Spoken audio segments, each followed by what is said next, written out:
முக ஸ்டாலின் நாடகம் ஆடுறதை விட்டுட்டு மேல் நடவடிக்கை எடுங்கன்னு டிவிக்கு அறிக்கை விட்டுருக்காங்க. இந்த டாஸ்மாக் விவகாரம் டிவிக்கு முதல்ல வர சொல்லுங்கண்ணே. ஸ்கூல் பசங்க மாதிரி உட்கார்ந்து பாலிடிக்ஸ் பண்றாங்க. டிவிக்கு என்ன சினிமா ஷூட்டிங்ல அரசியல் பண்ணுவாங்களா?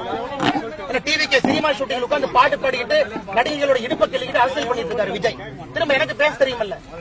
டிவிக்கேவும் பவுண்டரியை கிராஸ் பண்ணக்கூடாது. நானும் டிவிக்கேவும் மரியாதையா தான் பேசிட்டு இருக்கேன்.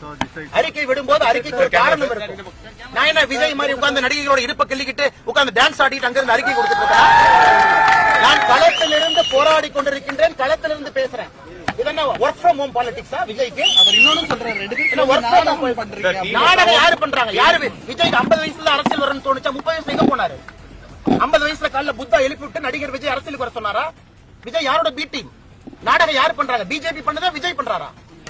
நாடகம் பண்ணுவது விஜய், நாடகம் பண்ணுவது டிவிக்கு. திராவிட முன்னேற்ற கழகத்தினுடைய பி டீம் தான் விஜய். இன்னைக்கு நான் ஆணித்தரமா உறுதியா சொல்றேன். தமிழக வெற்றி கழகத்தினுடைய நடவடிக்கையை பார்த்த பிறகு நான் சொல்றேன், திராவிட முன்னேற்ற கழகம் மறுபடியும் ஆட்சிக்கு வர வேண்டும் என்று ஆரம்பித்த சீக்ரெட் ப்ராஜெக்ட் தான் தமிழக வெற்றி கழகம், சகோதரர் விஜய் அவர். ஏன்னா வரம்பு மீறி அவர்கள் பேசும்பொழுது எனக்கும் பேச தெரியும். மரியாதை கொடுத்து மரியாதை வாங்கிக்கணும். சும்மா அந்த குசி ஆனந்த் உட்கார்ந்துகிட்டு அந்த அறிக்கை எல்லாம் கொடுக்க கூடாது. நீ எல்லாம் ஒர்க் ஃப்ரம் ஹோம் பாலிடிக்ஸ் பண்ணிட்டு இருக்க. களத்துக்கு வா. அப்படியே படாம அப்படியே உட்கார்ந்து ஆக்டிங்